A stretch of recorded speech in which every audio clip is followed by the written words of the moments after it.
Welcome back, everybody. Thanks for joining us, Thunderleaf fans. We appreciate you being here on Thursday with me. And on the mic is my producer, Greg. How you doing, Greg? Pretty darn good, man. Pretty darn good. How about you? What's going on, Aiden? Hey, Aiden, already in chat with us. How's it going? Well, we are back. We're going to be working on the Chaplain in Terminator Armor still. Still plunking away. We're getting close though. So we're going to wrap this guy up next couple sessions, I think. And then yeah, on to the next thing. So A- getting homework done. All right, look at you being responsible. As always, we've got Creator Mix coming in with our tunage tonight. So make sure you give them a listen if you're looking for any kind of royalty-free music. They are fantastic for that. Yeah, we got started on the shield last time, and it's still real just base coat, but we're gonna ramp up some of the darks to bring up the whites, and as always, makes sense. Do the opposite, and it'll end up making it look better. Paint dark to make it look light. Cycles, baby. Work it in cycles, right? Oh, for sure. Like, I mean, I've been working on this one now for like a month, and like just the amount of like start, redo, start, redo, like is kind of crazy, but like, man, am I loving it. Like, the cloak has so much like texture in it, and like, Yeah. No, it's that good. guy's I'm looking. Yeah, he's looking really good.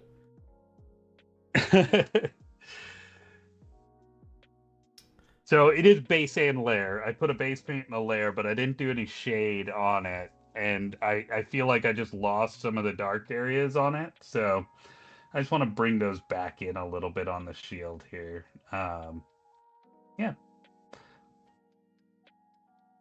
So yeah, just some little details there. We are getting very close on this guy. Yeah, and then yeah, Lion is gonna be the green model there is gonna be my Atlantic City tournament, like painting entry, I think. So I've never entered a painting contest, but why the heck not? Yeah. Ooh, why I does my earth shade feel so thick? I've heard of Nuln Oil. I've never used it, but it's like a wash, right? Yeah, it's just a black paint wash. So you can always just make your own. That's been a lot of what I've been doing more now is just if you just take the paint back a little bit, you can glaze with it instead. So like shade you put on thick usually, like you droop it on to a certain extent, and then I should say comparatively. Whereas like most paint, you go onto your palette, like water it down, and depending on how far you go, it becomes more shade like, and then you can do it to a point where it's so translucent that it like you brush it on and you end up with essentially just a slight amount of pigmentation to go in on the model. That's Okay. called glazing.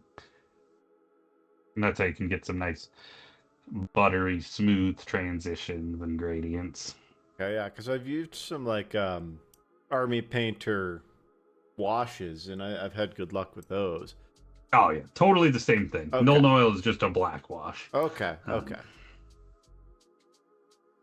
That makes sense.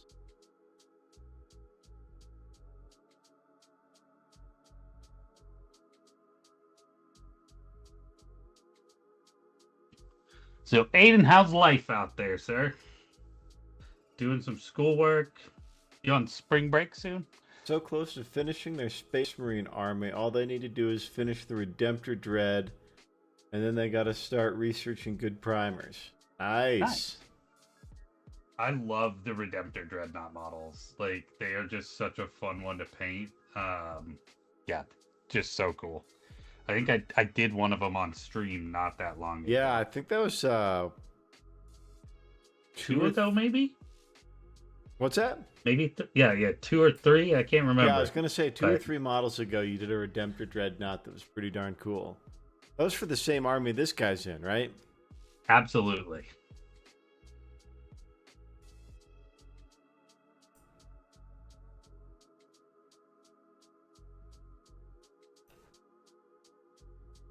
I was out for breakfast with my dad today. I was driving around. Okay, Aiden joined us back at the Redemptor Dreadnought. That's what I thought. Very cool. I was out driving with my dad today, and there's a boot store. And I realized, oh crap, they'll have what I need for the leather project I've been working on. So I think I finally got the finish figured out. The holster project I'm working on. Very cool. Yeah, because I've been looking for boot oil for a while, and I can't find the exact boot oil that I used to use back in the day. They don't make it anymore, unfortunately. Which is a bummer, because it gave a really nice kind of reddish brown to the oil, the leather. But I found a dye and oil combination that I think will work.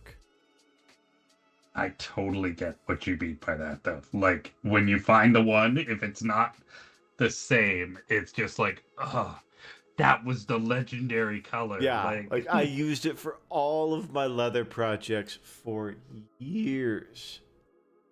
For years and years. And what's up, Ray? How's it going, nerd? Hey, Ray. And yeah, it's I was so bummed. I lost that when I moved. And I mean, I only had maybe 1 or 2 projects left in the bottle anyway. And yeah, I can't find it anymore. And I figured... So this shade I'm using is the same thing. They changed recipe on you, me. Yeah. Just... Yeah, like every oil I've found doesn't give me the same color. Like I've tried a bunch of different ones, and none of them give me that rich reddish brown of the old oil that I used to have. So... yeah, that's crafting life, though. Yep. That happened. You know, oh no, now I've got to craft more and get more crafting stuff. Yep. Aiden is asking, should they get a black model primer so they can use it universally, or should they get a Ultramarines blue primer? If you're going ultra, go blue. For sure. Like, it makes it so much easier. So, primer's cheap. Like, really. Like, even if you're buying good primer, which you really don't need to. I've used a lot of Rust-Oleum. But, like, even at the, like, hobby can paints, it's like, let's say $20 for a can of paint and primer, which hurts.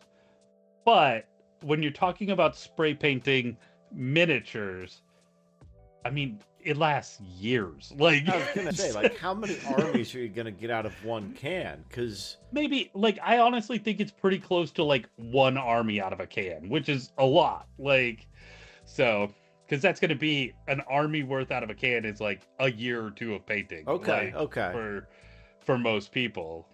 Yeah, but I will say, like, I had green paint. I used to do the, like, bone color. I used to start with the Xandri dust, like, colored paint. And, like, as a starter painter, like, getting that base layer on just automatically makes life so much easier. Like, yeah, it lets you focus on the parts you want to develop. yeah, like, you know you're going to get a nice thin base coat. Like, it's not going to get thick on you from the start. So, like, you can go in just with your shade right away, work up some highlights, be done in like 3 colors of paint. And that's the part to remember too. Like, I'm painting these for like challenge level. Like, I'm trying to push my painting skills. Like, if you put these on a tabletop, like from 4 feet away, like there's 0 difference between this model and the one that I spent an hour on. Like, yeah, each style serves a purpose. Like, this, what you're doing is to challenge yourself and to develop your craft, and then there's also the I've got 150 dudes I gotta paint, let's make them look good from 4 feet away. So you can see just that quickly the change that made. Let's see if I can get a little more light on it for y'all. Oh my God, it's But binary. What's up, buddy? just instantly a little shade in the light. Now it's got some Boom. depth. That's got so much more depth already. Yeah. What's up, Binary? How you doing? Yeah, getting models, Aiden, from primed to painted is one of the hardest parts of the hobby. Oh my gosh. Like I almost refuse to prime. Like I won't build in bulk anymore. Like I won't prime in bulk because I end up just overwhelmed. Like if I have too much plastic in front of me, like I'm like, oh God, and I'll never get through it. But if I just want it again, as always, and then about 2 weeks before our big tournament here in a month, I'll be like, oh my God, I haven't painted any of it, and I'll streak through some of it. The But pressure ratio finally shifts. exactly, yeah. Yeah, I think after this guy and the green guy in the back that I'm painting, I've got three more of these I've got to paint. Oh, those guys are badass. They're so cool. They're like one of my favorite models in the entire line. I think I'm gonna redo the sword on the big guy one more time to kind of incorporate some of the blues. It won't be quite the same because I probably need to repaint that sword on the little guy, but yeah, the blue is just so cool looking. Yeah. Dude, Aiden, I hear you, man. I can't tell you how many times I've gone to the craft store and dropped a wad of cash and come back and found the exact thing I just bought. I'm pretty sure I can reach out my arm and like verify that I have done that. Like, Yeah, yeah. I definitely like. I've got daubers on daubers over here. I got daubers for days. that's funny. Do I need daubers? I don't know. Let's grab some daubers. Losing at Battlefield 6. Now, though, I gotta say, Binary, one of the most satisfying things in the world is playing those games that we know we're shit at because we're old men now, and like stomping kids every once in a while. Like, it's rare, but every once in a while, like, so I'm big into Valorant and I play a lot of that. And so, like, a good round is like where you have a one kill death. Like, Yeah. ratio where you're even. Like that's okay. That's a fine. I did okay.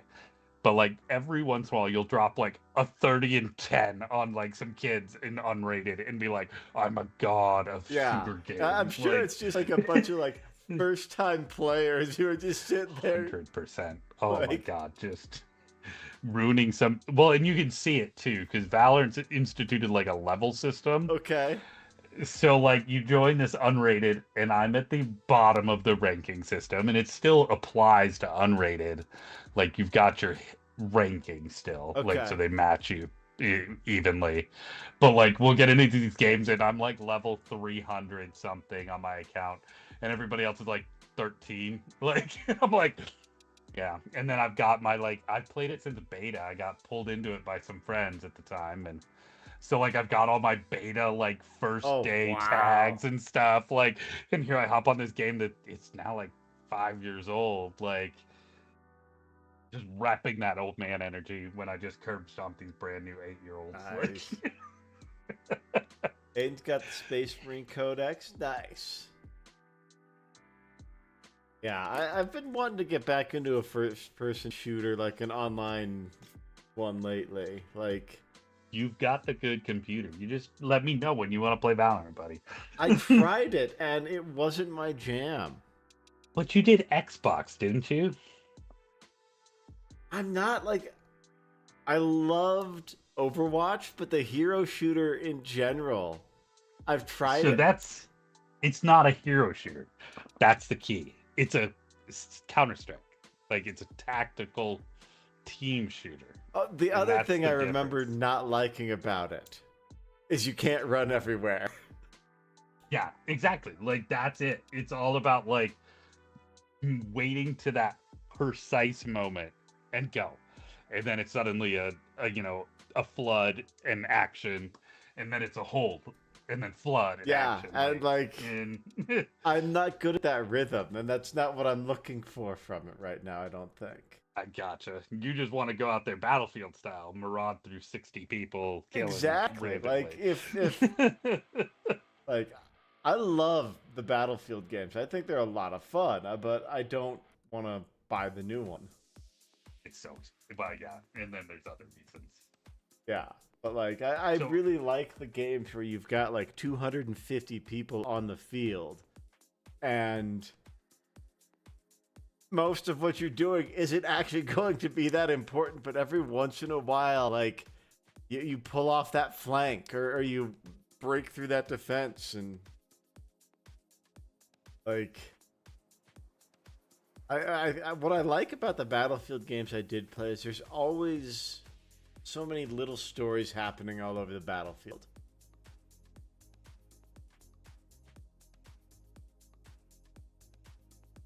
You know, there's always the guys in the airplanes, and then there's a tank battle, and then there's the infantry battles. I did play an absolute metric ton of Call of Duty over the years. so I played it back in the day, but like, I would say it was probably like Black Ops was like the last time I really got into it. Okay. Like, it's been a long time. It was definitely back like college days, like just post college days. Yeah, I'd say it's probably been a solid 5 years since I bothered keeping up with it. So I did get the well, maybe not most recent one now, but maybe the second to last one that just came out. Okay. And I played it a while, but like, one, some people are just way too good at it. Yeah. And two, like, I just don't have the interest in like investing daily time to grind it out to get the different unlockables. Like, Yeah. I like being able to go in and be like, cool, this is the character I'm gonna play. I have the whole character. Like, Yeah, yeah. Like I don't mind doing some grinding for cosmetics and stuff, but like let but me when you're actually playing the game a lot and you also have a advantage to playing the game, like, that just takes away the fun for me. Exactly. Yeah, totally agree. It's like let me grind for cosmetics, you know, let me earn cosmetics, but other than like regular progression, like level progression, which I think I'm totally fine with. Like, don't make it a pain in the ass where I have to spend like 300 hours to unlock a rifle. You know? Agreed. But yeah, I got out of the first person shooters around the time Warzone. Or the Call of Duty franchise, I got out of it around the time Warzone was getting big. I'm doing terrible things to this model right now. My brush is not going anywhere I want it to. Oh, I hate when that happens. The hobbyist version of the yips. But yeah, I've been craving something like a Call of Duty lately. Like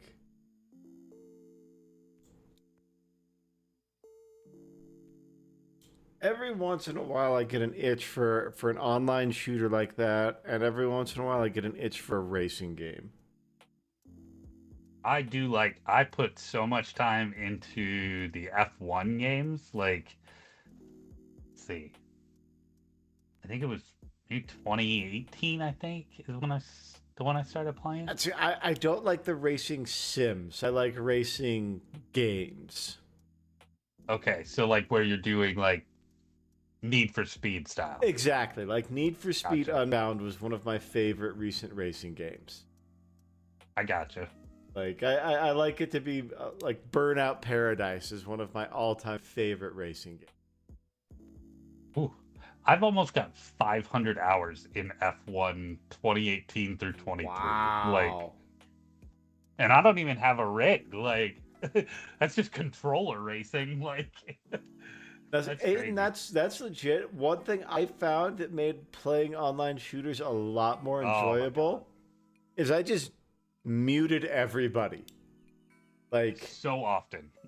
like that was my default. I set my menus in all of my games mute the lobby. And like, because I was bad enough at a lot of them that people would say things if I could hear them. And yeah, Yep.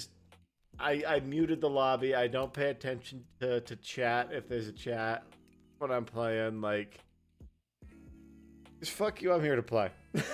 Yeah. This is a game. So I'm definitely like I give a one chance like type of rule, and that's it. Like as soon as you do something annoying, offensive, whatever.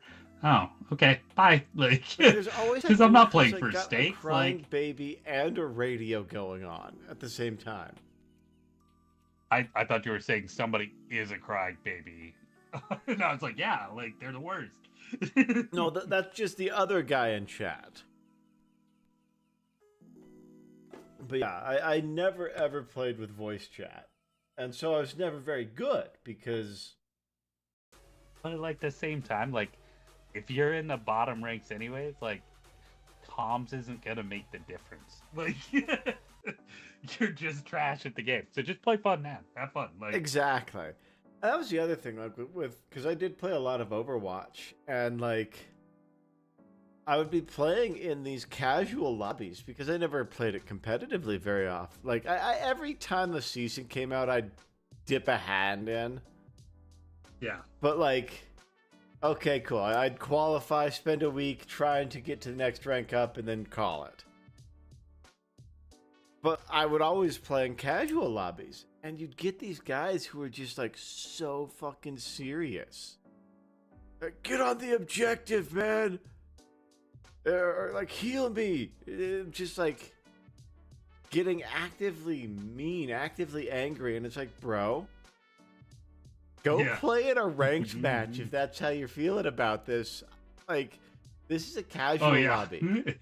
Not only bottom like hidden rankings, but casual Yeah, lobbies. like It's like what are you doing, man? Like it's like this is where people come to fuck around and learn new characters.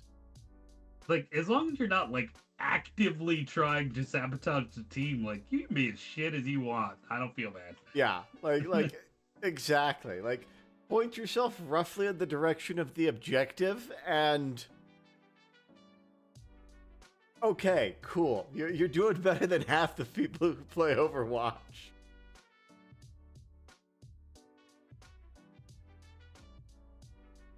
Like I always tried to be a proactive player. I'd always play the objective, and I normally played either a tank or a healer. Yeah. I think I spent most of my time split between Diva and Lucio. And this was Overwatch 1 or 2 that you were into? Overwatch 1.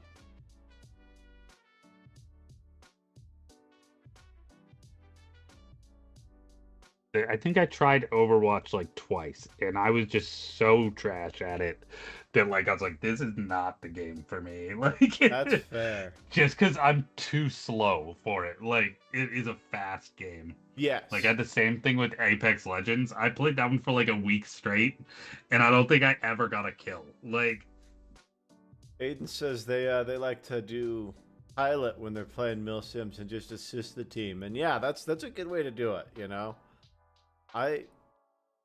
Yeah, Overwatch, the first Overwatch, I never played Overwatch 2. I thought it was stupid that they tried to make it a sequel. yeah,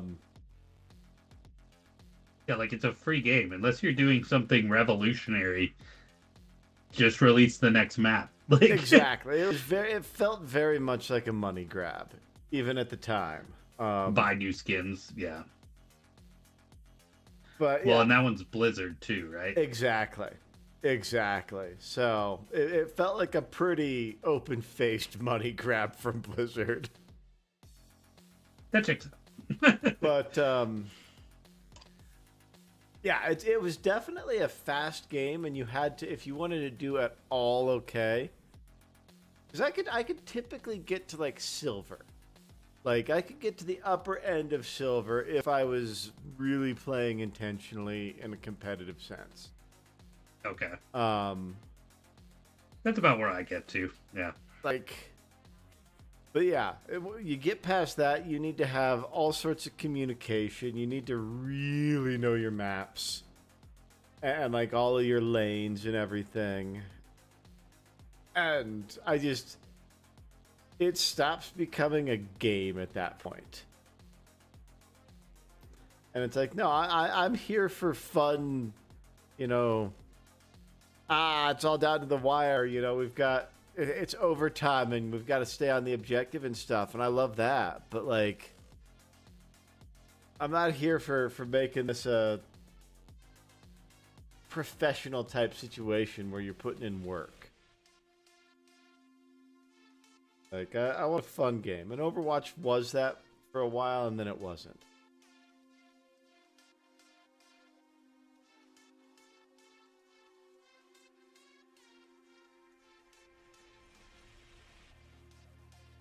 And yeah, any more of those fast and tactical, I can't do very well.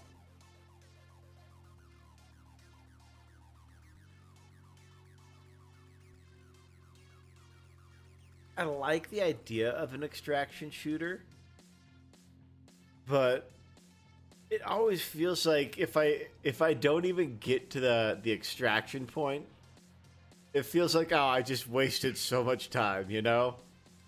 Yeah. No, I think you would actually really like what's the Super Earth Patriots? Helldivers. That's it. Helldivers, yeah. Yeah. Like in terms of an extraction shooter. That one I was again trash, and poor Binary and Sunshine, if they're out there. Thank you guys for carrying my ass through a lot of missions, because I know I'm terrible. Like, I definitely do want to try that one. That one looks like it's a ton of fun. It was really good. I really liked it. Like, it's again the one where, like, fortunately it's not like player versus player, but like, since all the like best stuff is locked behind like invested time, like, you certainly do feel like, wow, I'm just here to die. Like, yeah. Which is accurate. Like, that's part of the theme, but That's fair. That's fair. It reminds me of Starship Troopers. yeah, for sure. I do agree, Aiden. They are very stressful, especially if I'm like doing well. Like, I don't breathe. If you watch our Dark Souls show, I don't breathe when I'm getting stressed out on boss fights and stuff. And so yeah, if I'm doing extraction shooters, I definitely am not breathing for like the last.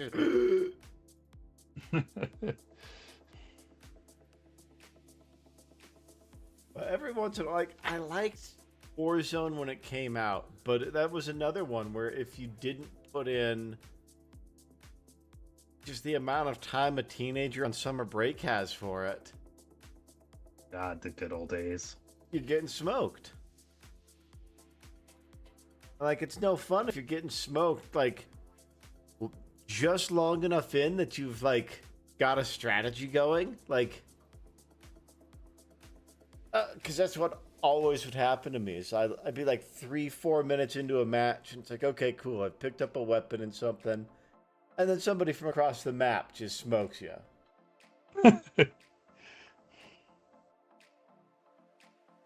Okay, so Helldivers is a parody of Starship Troopers, and the movie. It's almost like, but somewhere between a parody and a like, what's an honorary An homage version of that? An homage, yeah. Yeah, because I know the book and the movie were very different tonally. Oh yeah, for the book Starship, so different. But like, they were basically opposite sides of the coin in what they were saying about the same exact thing, from what I understand. Yeah, the book definitely reads much more like kind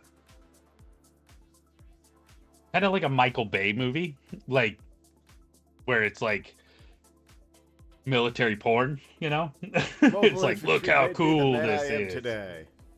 Yeah, but like in a good way. Yeah, exactly. Where I love that makes the movie just even that much better that they did that. Like, yeah, is that they're like, no, we're gonna take it and we're gonna flip it on its head. I've always wondered how the author feels about that. Yeah, Now, Like, is he alive? Was he dead by that point? I don't I know. know it's an old book. Yeah, Like, 'cause I it's don't know that it's that old. Heinlein, right? Yeah, Yeah, I wonder if he was alive. Yeah, I'll have to look that up at some point. I'm looking it up right now. Oh, well, fine. I'm curious. The binary says Heinlein is dead. Trying to figure out if he was dead when it was made. Binary is saying he was very anti-war. It's mostly the tone of the book, I think. But even in the book, there is a certain aspect of like, yeah, he's definitely dead by the time the movie came out. Okay.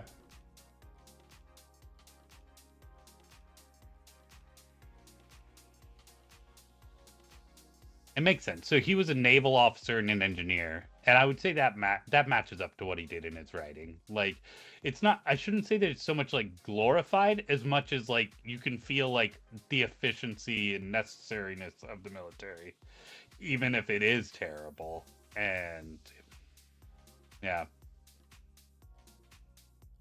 The binary is dropping some history in chat. Heinlein's apparently considered one of the grandfathers of modern libertarianism, and the book is supposed to be a little tongue-in-cheek. The characters you follow are kind of the bad guys. yeah. I mean, it does start with like he drops down into a city of aliens that they call skinnies, and it's probably an allegory for like African like colonialism based on the timeline. And yeah, he just runs around like blowing up their buildings. At one point, he jumps into what he suspects a church. See you, Aiden. Have a See great you, night. Aiden. Thanks Thanks for for hanging, dropping friend. in. And like bombs a group in a church, and then eventually leaves with a nuke shooting off his shoulder. Like, so yeah, I mean, it's definitely shows the like weaponization of man a little bit for sure. I, it's definitely there. It's not quite the satire that the movie is, where it's very much. It's not a little tongue in cheek; it's a lot. But the book is it's definitely there. Okay, okay. Yeah, I've never actually read the book. I've read about the book, but that's one I haven't had a chance to actually read yet. Yeah, his books are really good. I've read Old Man War and or maybe not Old Man War. It's the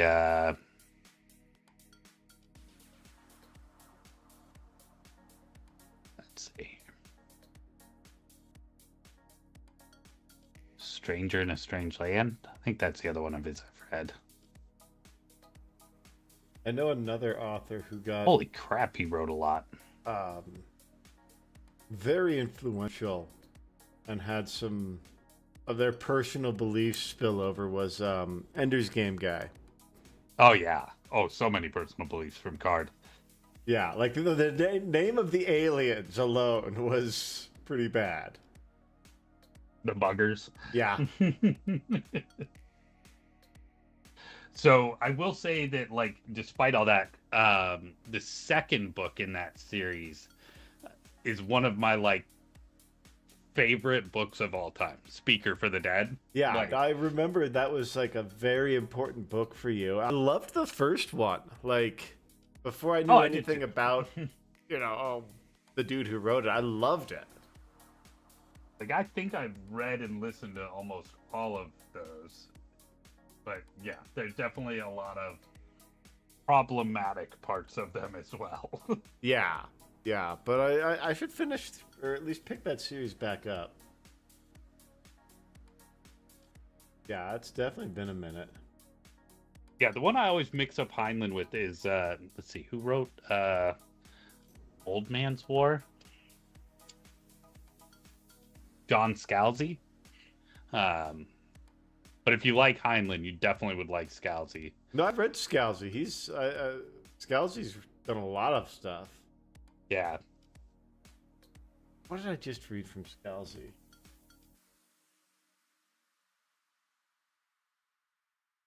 Something of his not too long.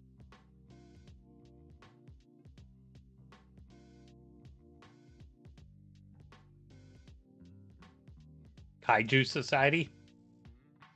That's another popular one of his. I haven't read that one. Red Shirts was a good one of his.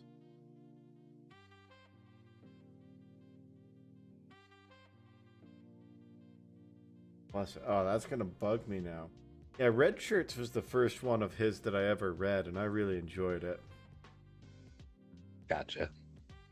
Ah, the Dispatcher series. I was reading the Dispatcher. That's a fun one. Okay. Like it's kind of a gritty crime story or series of stories with an interesting twist. So, speaking of books, who's planning on going to see Hail Mary this weekend or soon? I'm very excited for that one. That was such a good book. Yeah, I was really anticipating going this weekend, and life happens. But yeah, Binary's already got tickets. I would say don't ruin it for me, but like, you know, I read the book like 30 times. Yeah. That's like, don't tell me how Titanic ends, man.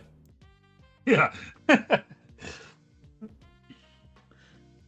With a greedy old woman throwing away her family fortune. Right? Like, how much money did she just drop in the ocean? Hoard for all of those years. And then, yeah, be just like, peace. Yeah. Meanwhile, your granddaughter's out here slaving away trying to feed your dementia-riddled ass. Like, yeah, like that's you go throw the Hope Diamond in the ocean? Like, come on. Yeah, like that's at least a couple college educations right there. She just sank. No, she sank generational wealth. Like, it's been so long since I've seen that movie. I don't remember what it was she lost. It was like a diamond the size of her fist. Okay, I thought it was a sapphire. No, it was a diamond. Oh, yeah. Okay. Then yeah, she threw away like a Rockefeller-sized fortune. Yeah, like, and I'm pretty sure they even say it's like part of King Louis's like crown jewel, like, or something. Like, yeah, and she just chucks it in the ocean, like, yeah, I didn't love the guy who gave it to me anyways. Like, he was just a fling. Well, it was given to her by the like. Oh, that's right, Billy Zane husband to be. Yeah. Like I said, it's. I think I've seen that movie once since it came out. Really? Like, Kristen watched it all the time, so I got kind of like, ew, that's a Kristen movie.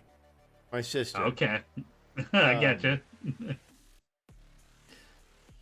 And so, yeah, I really only remember watching it maybe once or twice after the theater. Like, I remember, don't tell anybody, but my grandpa got a hold of an early copy that had For Your Consideration on it. Really? Yeah, he knew some people in the industry, and he was able to get his hands on a copy of it. And so we watched that one.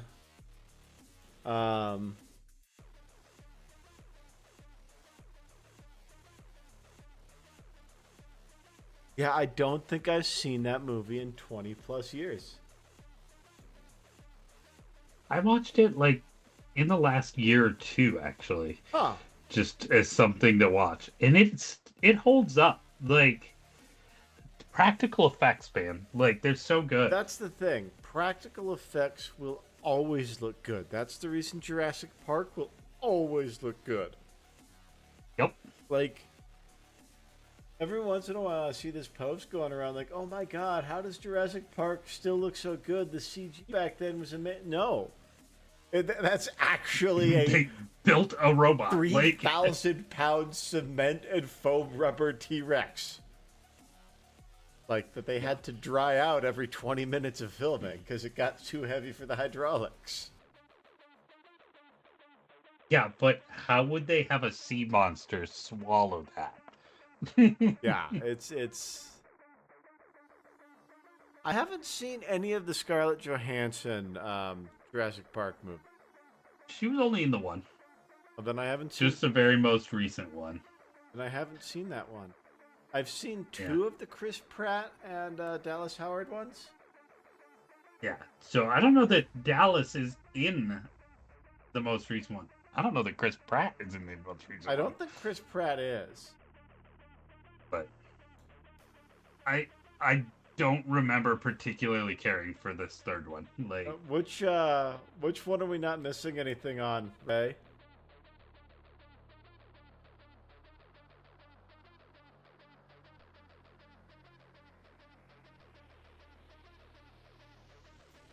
I actually enjoyed the Chris Pratt ones. I definitely like the first Chris Pratt ones. Like, they're not good, but they're enjoyable popcorn flicks. Like, wait a second, Ray. Is this a new movie you've seen that I haven't?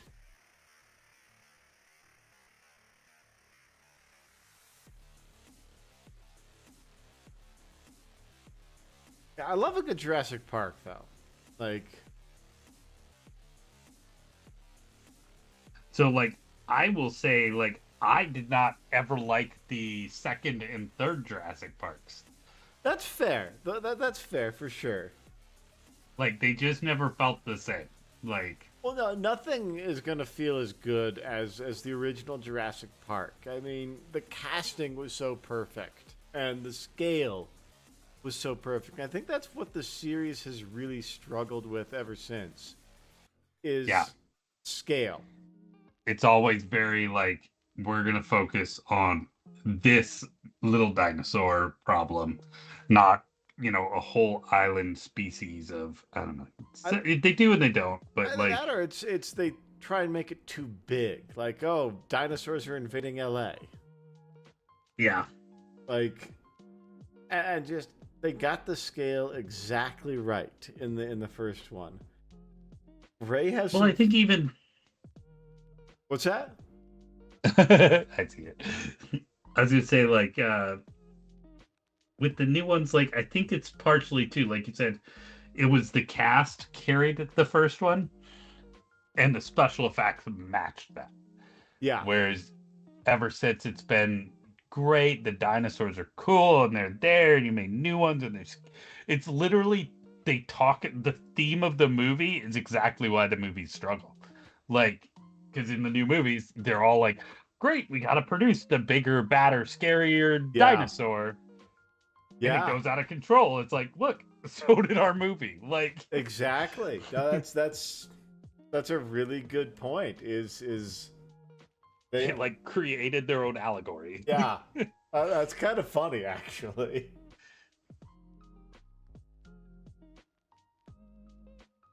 But yeah, it's I think especially for a movie that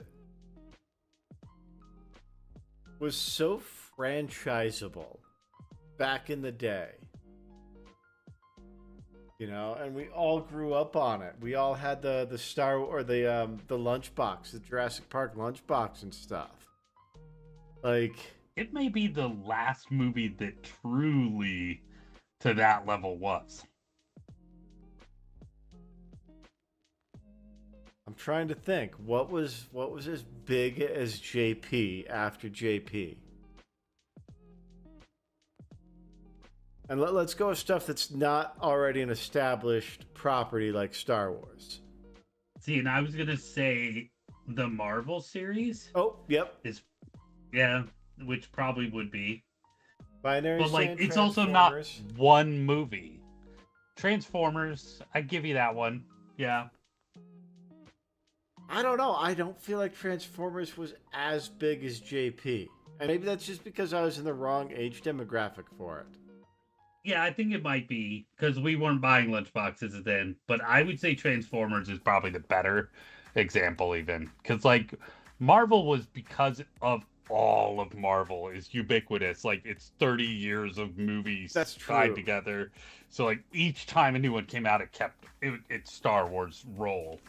Yeah. But like, it's not like Jurassic Park or even Transformers, where the first one came out and like, oh shit, this is cool, let's buy this shit. Like, Whereas like Transformers, the toys suddenly got a huge boost, and like lunchboxes, T-shirts, the drill.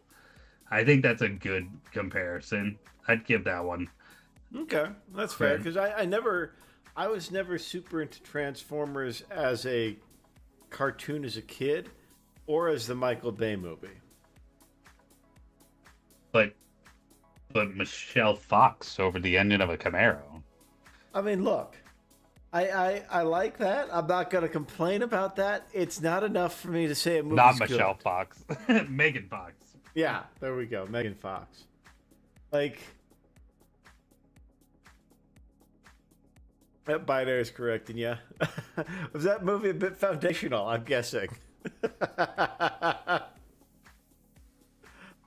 But yeah, I didn't hook me like the X-Men movies. I really liked from the early Marvel era.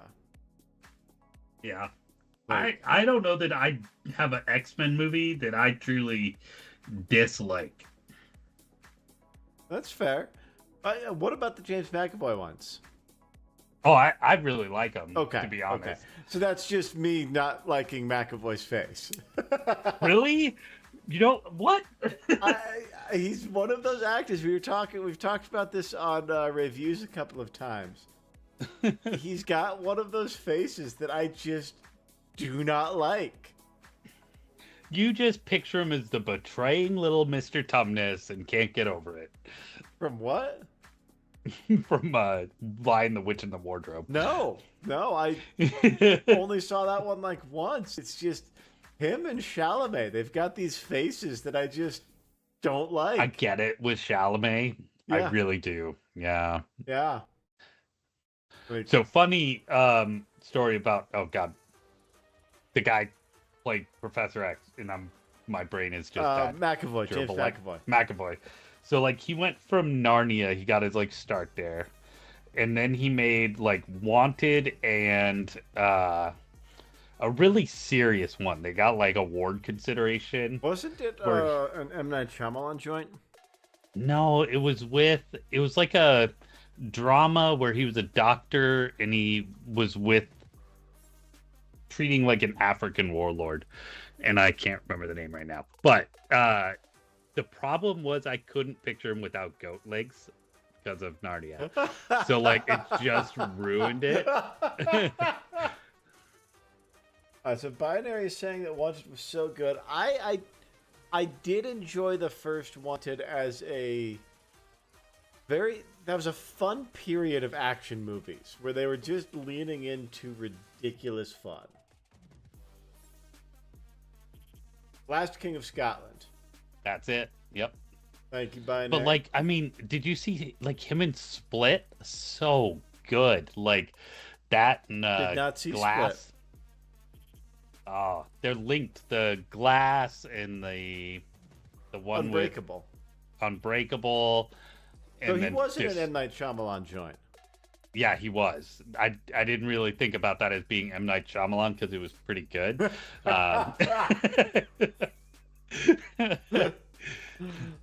Sorry, he ruined Avatar, and I will never ever forgive him. Like, What did he do the live action one? yeah, Okay. the unspeakable. Wanted was really cool. Yeah, like I very much liked the whole like you can curve the bullets thing. Yeah, can you imagine how hard you'd have to whip your wrist in a gun barrel to Well, cause enough spin They to? tried it on Mythbusters, and even with like one of Grant's hydraulic rigs, they Yeah, couldn't no. make it happen. I feel like you need a really long barrel somehow. But even then, I still don't think it spins. I could see, yeah. Okay, Maybe now- actually a rotating barrel? Like so that you're like amping up or lowering the spin of the bullet? yeah. Binary, and he tried to have his name removed from Avatar because they changed so much. Are you talking Shyamalan? Interesting. I mean, to be honest, it comes down to the fact that like they couldn't pronounce the main character's name correctly. Like You had 3 seasons of a show to go off, and you got the main character's name wrong. Wow. Like, they called him Ong instead of Aang the whole movie, and it's like, I'm just turning this off. Oh Like, God, that's horrible. Because I did recently start that show, and I'm enjoying it so far. It's fun. and it's just there's no point. Like, why would you change the main character's name pronunciation To make like, it sound more authentic, man. which makes sense for the original creator? Like, and let's be honest, Aang doesn't sound particularly American either. No, Like, no. I mean, it's almost like it's in a fantasy land. Yeah. Made for TV, so it's easy So to pronounce. Like, that's. I will definitely avoid that then. Yeah, it doesn't exist. Yeah. I will say the Netflix live action wasn't bad. Okay. It wasn't great, but it wasn't bad. Okay. Like, just watch the cartoon. Like that. If you miss the rest, you're fine. Okay. I'll just finish the cartoon out then. I did. Speaking of cartoons on Netflix, I just finished Blue Eye Samurai. So good. So I am so hungry for something else like it right now. Oh my gosh. I don't know that there is anything quite like it. Like, it stands pretty alone. Like, It's got a very familiar feeling. I can't quite place it. yeah. But yeah, it's very, very cool. If y'all haven't seen that one yet, Blue Eye Samurai, I definitely recommend checking that one out. They're telling some very, very heavy stories, some very complicated stories. Yeah. And they're doing it very, very gracefully. And the main character is just so, like, I don't know if appealing is the right word, just because, like, they're not charismatic. They're jaw-droppingly badass. They're jaw-droppingly badass, but at the same time, like, just unapologetically, like, real. I don't know. They're earnest. Yeah, it just feels. The whole show just feels so good. Yeah, like the action scenes are exactly as cool as you'd expect a Netflix anime to be. I gotta say, Netflix does good anime. I've liked most of the anime they've put out. You know what it actually felt in my mind syncs it up with is Arcane. Okay, I haven't finished that one yet. I've started it 2 or 3 times, and I need to finish it. Yeah, I didn't finish season 2, and I need to because apparently it's really good. But season 1, like, tore me up at moments, and then at other moments you're like, "This is badass!" Like, I might have finished season 1. I don't know. I know I watched at least a couple of episodes of season 1, and it was very cool. For me, I didn't have any connection to it because I didn't play the game at all. so I played very little, but it might have been enough. But like, I don't really think like I couldn't have told you any of those characters' names. Like, but like, yeah, it just was really fun. Like, I really liked it. Yeah, it was cool. I liked the style. I wanted to be more into it than I was, and I just, for some reason, each time I've tried it, it just has not clicked, and I don't know why. Yeah, no, I understand. Like, anime in general is like that for me. That's true. It sometimes will keep me. It'll either hook me hard or like I'll abandon it forever. Like, I think I'm the same way with anime too. It is either, okay, well, this is what I'm watching until I'm finished with it, or I have to try and watch it. so I'm sure so Cowboy Bebop, you introduced me to that. Yep. That was like, I think I'd watched some Dragon Ball Z, but like I considered that my like first true anime. Okay. And then we watched so much Naruto because we had our bootleg discs of it. Oh my god, I forgot about the bootleg discs. So like I eventually watched all of Naruto, I never but then finished there's that like one. well there's like 160 something episodes. And then there's like another several hundred for the like age gap series Yeah, of him. like it's And now there's another one with a couple hundred. It's like so ridiculous. But I've watched shameless amounts of that one. Like, I think I'm like 200 and something episodes into the second series. oh Like, wow. I keep going back. Like, every couple years, I'm like, okay, I'm just going to start here. And I'll find somewhere nearish where I left off and like start up again. Oh, That one keeps hooking me in. Like, if you can get through the junk, the good stuff is so good. that's fair. That's fair. I do remember it had some really good moments, but It also had some amazing amounts of filler crap. yeah, yeah, And like part of the problem is like sometimes like the episodes you'll get like 10 minutes of new content in an episode and it's like this is so tedious. But I will say that like modern watching has helped a little bit with that when you can like skip the intro song, skip the yeah, outro song, like yeah. No, because I remember. God, I forgot all about the bootleg discs, man. the good old days back before the internet. Yeah. I remember we had two versions of Cowboy Bebop, and one was a high quality, like, dub and sub, and the other was a really crappy, like, it had been Chinese, and then Japanese again, and then Chinese again, and then English eventually. And you could tell. Yeah. So funny. Yeah. Things people just that doesn't make any sense anymore. And you gotta wonder, like, who's that voice actor who's doing that, like, fifth translation version of it?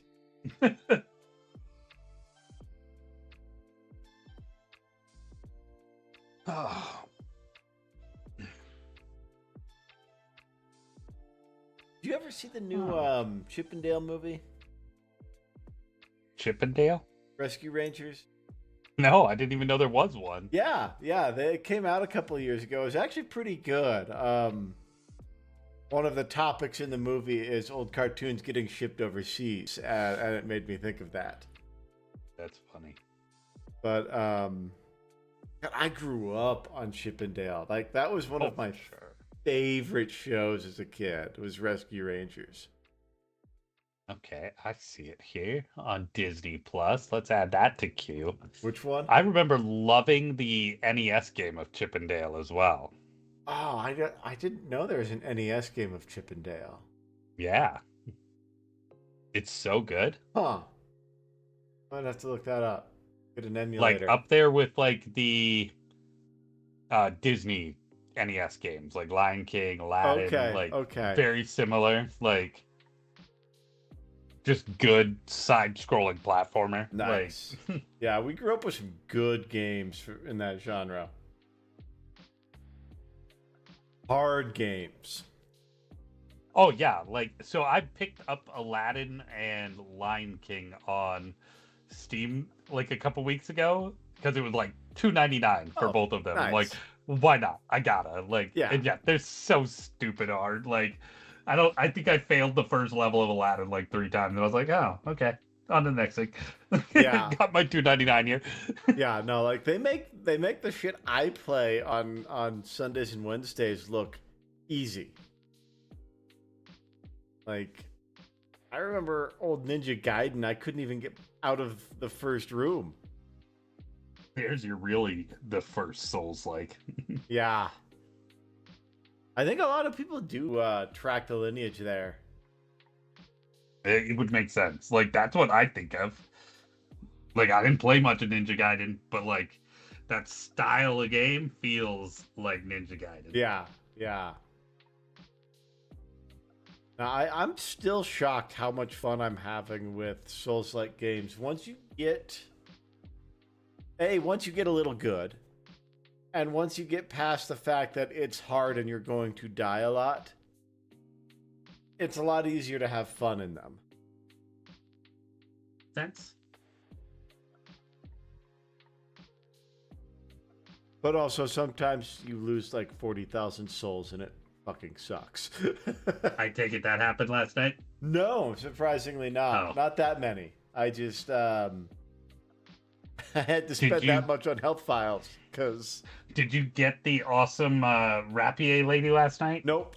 She No. kicked my butt for about half the stream, and then I realized going into one more battle with her that I was out of health files. And so I did a little chalice dungeon farming. And after She that, was a cool baddie. Like, I felt like you were getting close a couple times. Like, Yeah. you were getting it with the shooting timing and stuff. yeah, But then I fell asleep. I was definitely starting to get her figured out, and then I ran out of health files. So hopefully next week, Sunday, never next week. Which is a great transition to remind everybody to hit that like and subscribe button if you haven't. We really appreciate that. But that'll also help you catch rave reviews on Wednesdays and Sundays. And, of course, our main flagship show, Cyberpunk Ocean of Dreams. No, that's not right at all. Sunken Dreams on Ocean of Mondays. Dreams, my Our God. season 2 campaign of Cyberpunk. It's just that for Scrawl. Like That's true. Scrolls on a dreamboat.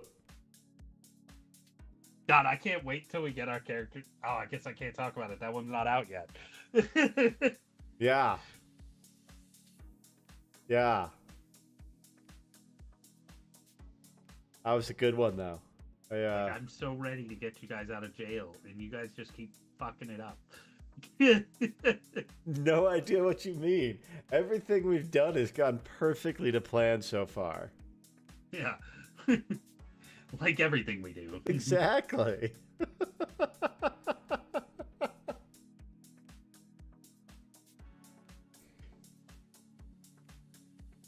I'm so glad I don't have to go to work tomorrow. I need to prep so badly for D&D. I was just thinking about that. Like, I gotta get back into having Gal around. I thought he was gone. Yeah, you kind of got whiplash the last couple sessions. Yeah, I got very whiplashed, and I went from being like one of the least moral characters in the party to the moral fucking guiding star. I'm loving that aspect so much too. Like, Yeah. Like, he's a really bad kid, binary says. I don't. You don't know that. Yeah. I think the only person who knows that is Donnie. And maybe, I don't know. Ray was such a good lawyer. Ray enjoys your palm.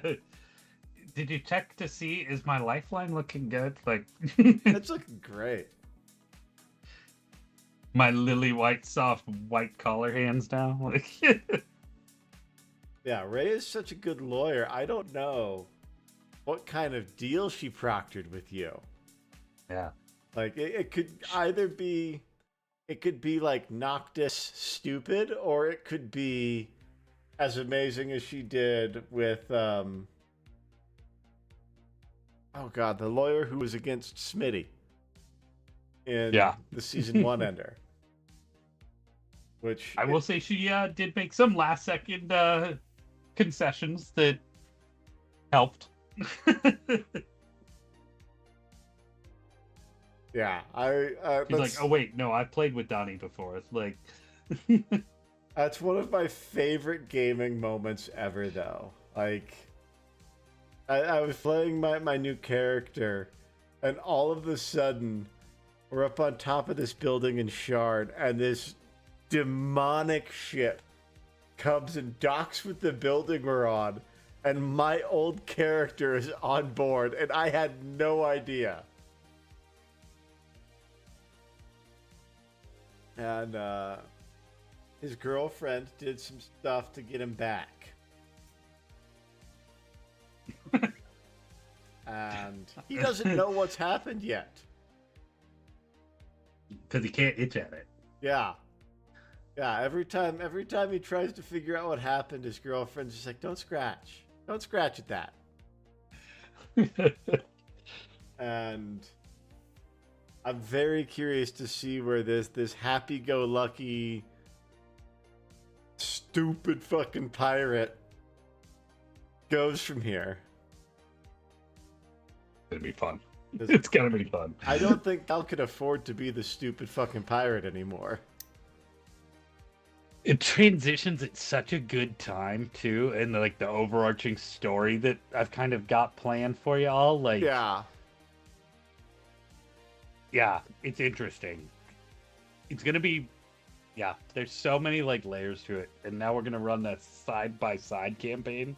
Yes, which is so I'm cool. very Like, excited for the side by side game. That's gonna be very cool. I'm gonna have to for once play a smart character, which will be a challenge for me. yeah, yeah. I told Chris, I'm like, I'm playing a dumb character because I know too much. Like, Yeah, yeah. And I'm gonna have to. I always play stupid characters because I think it's fun. Like, it lets me do all the dumb shit I want to do in real life. yeah, what impulse control? Like, Yeah.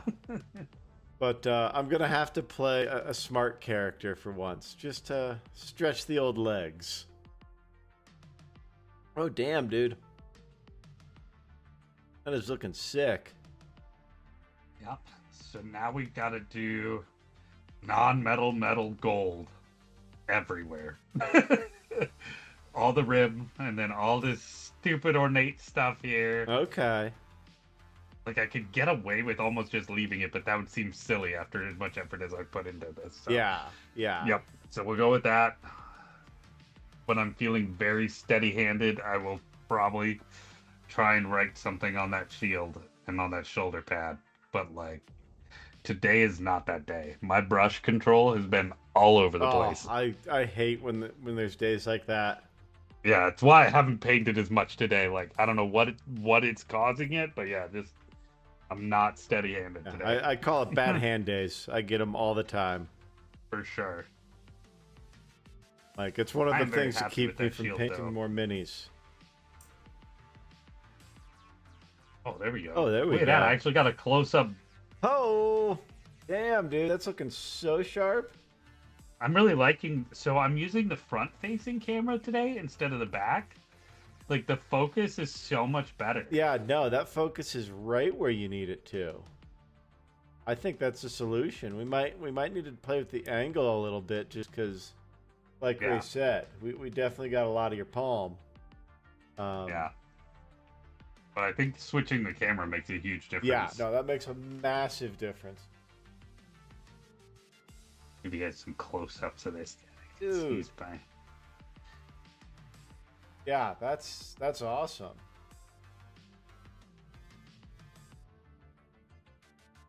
And so, let's see if I can get it close enough here to get the light on this. Really can't quite get the light close enough to really show you. Like, there's little tiny like scratch marks in the cape done in like a very light pink, then shaded back over. Is like, wow. I'm so proud of this model. Like, it's crazy. Yeah. And it does not show up on camera. I'm gonna have to get Mikey over here with his like DSLR and put it in the camera booth and get some good pictures of him. But, yeah, that model looks like it's definitely worth doing that for. Yeah. Have I ever shared any of my like really good pictures of my models that Mikey's taken? Oh, let's see if I'll have to post them.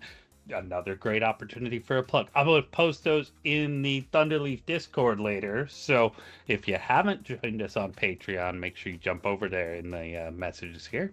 And you can get on our Patreon and interact with us. We all just like to BS, talk games, lore, all sorts of stuff. Cheese, blue versus purple. And why purple is clearly superior.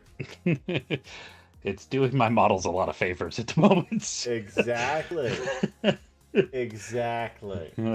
But yeah. There are pictures of the pets. We do that a lot over there. Oh yeah, the Palace of Boop. Palace of Boop. Yeah, that's at the $5 tier on our Patreon if you want to hang out with us all week long. And we are in there every day. Oh yeah. Like,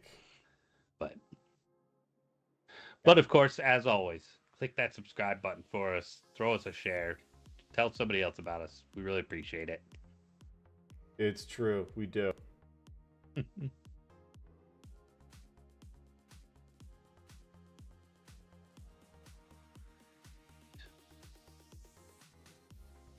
Let's see, where did I set?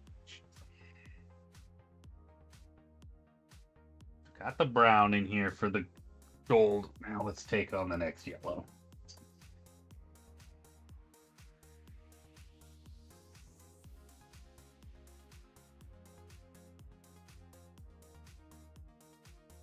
So my dog, he's an old dog, shepherd.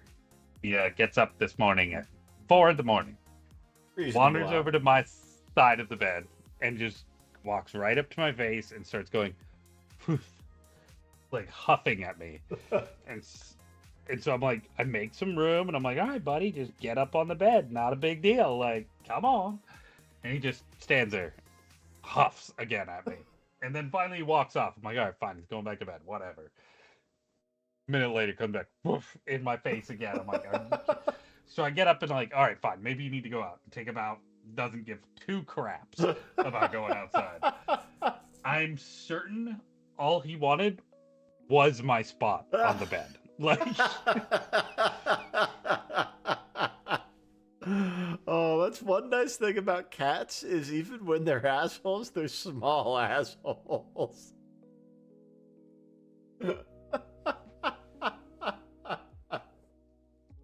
Oh.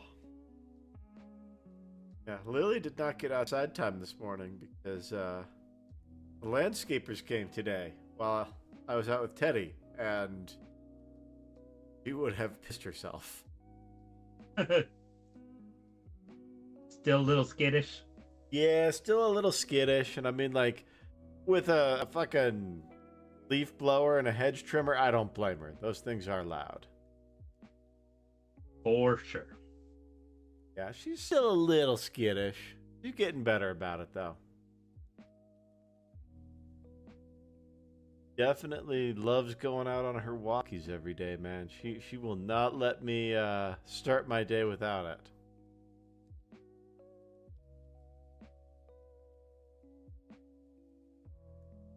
Mine the other day, I was like standing with the door open while the dogs were out there, and Momo, the little white one, goes like just wandering out there all of a sudden, and like it was like he didn't realize he'd accidentally walked outside. And like he gets onto the patio and he kind of like stops all of a sudden and starts looking around, and he's like, oh god, it's all gone wrong. Like, where am I? Why am I outdoors again?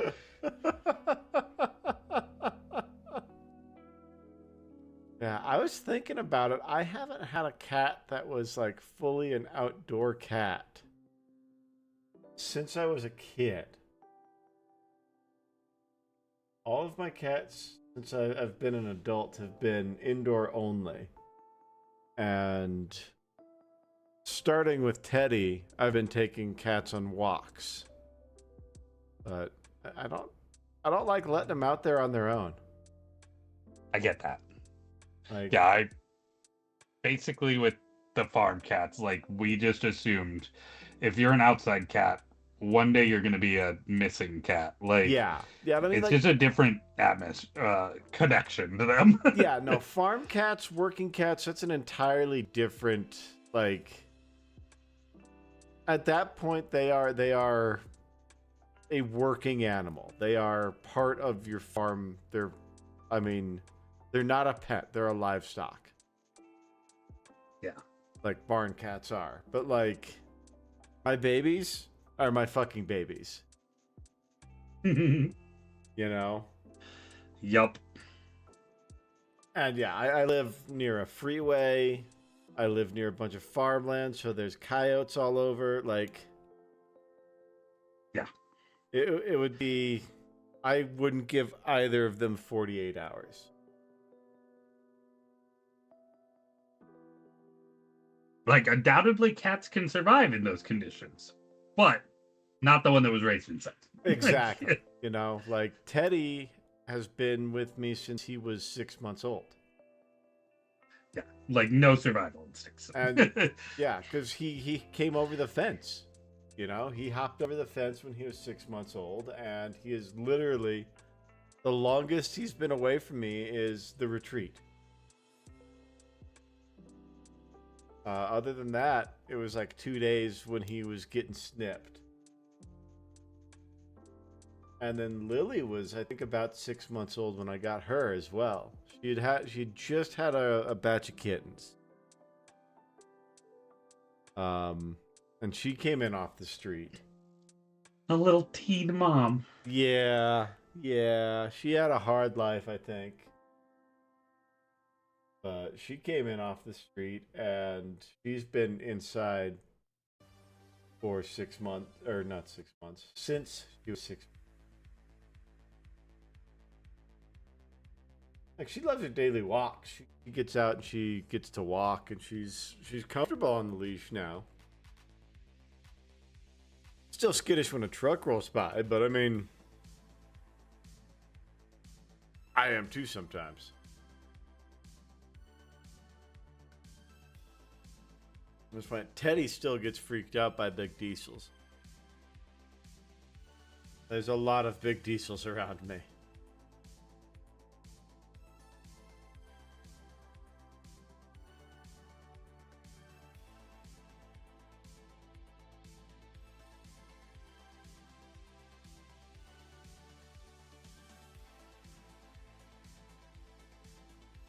Oh yeah, the turbo diesel kind of whine. Yep. Yeah, I get to listen to that every single day. Yeah. A couple of the guys in the apartment complex work at the fracking sites around here. And so they drive big leaky oil or diesel trucks. And when they're not wrenching on them at 6 in the morning, they are starting them at 6 in the morning. That's okay. Gives me a reason to get up and work out.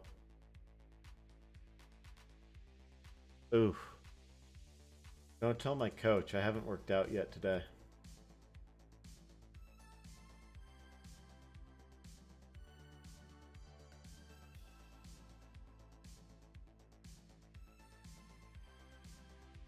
Uh-oh.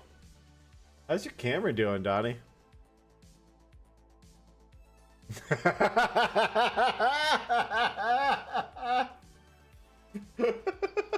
I'm sitting here, I'm like, man, my boy is still. And then I see your hands up in the other shot. I'm like, no, he's not.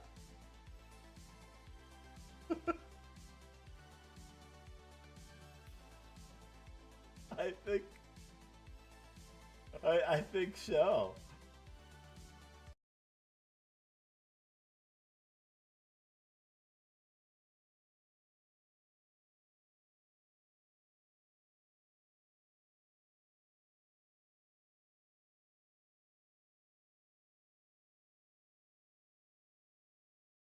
Yeah, and I will remember to ask you if your phone is plugged in next time. All right, everybody. Thanks for hanging out. We will catch you on the flip side.